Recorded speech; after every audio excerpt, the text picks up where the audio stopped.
राधे राधे दोस्तों।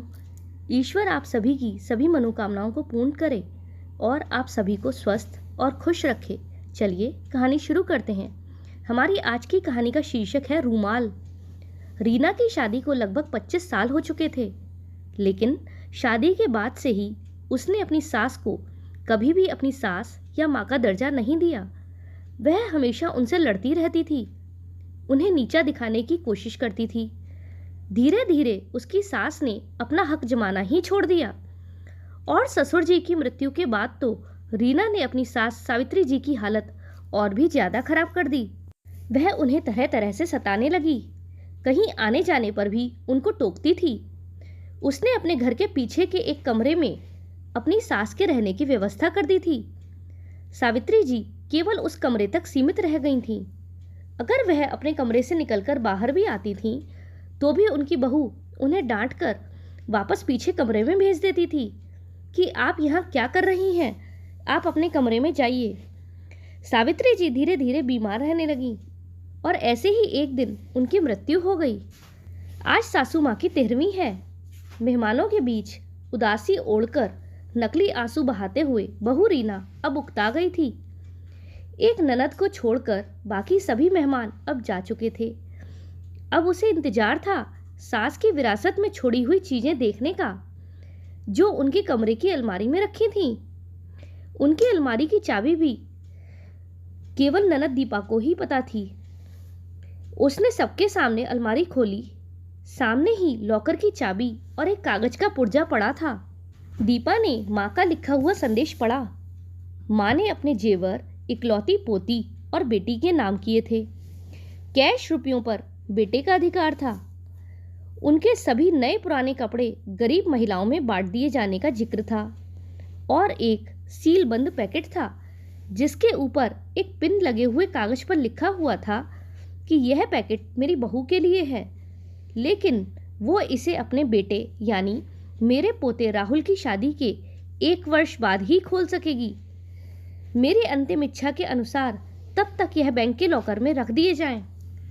बेटे ने वह पैकेट बैंक के लॉकर में रखवा दिया। दिन गुजरते गए। 6 महीने बाद राहुल की शादी हो गई। सगाई तो सासू माँ की मृत्यु से पहले ही हो चुकी थी। बहू आशी के घर में आते ही रीना ने कुछ राहत की एहसास महसूस की। अब वो अपना ध्यान अपने पति और अपने स्वास्थ्य पर ही देना चाहती थी। वह बात बात पर बहू को निर्देश देती, लेकिन आशी उसके कहे को एक कान से सुनकर दूसरे कान से झटक देती।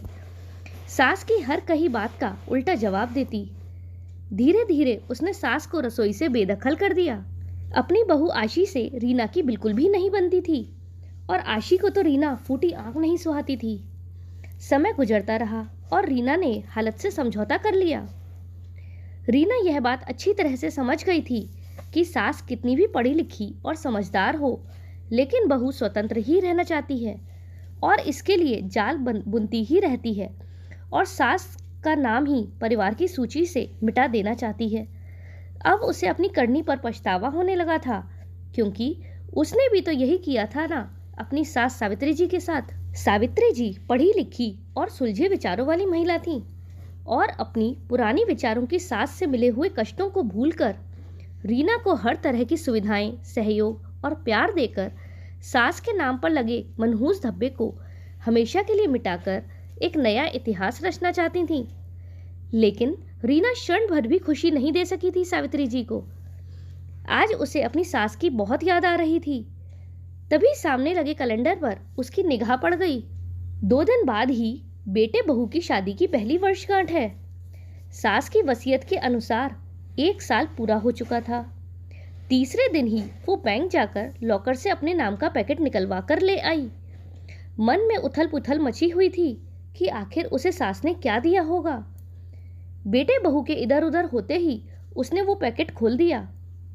अंदर सास के तह किए हुए लगभग 1 दर्जन पुराने रूमाल थे और एक दूसरा पैकेट भी था।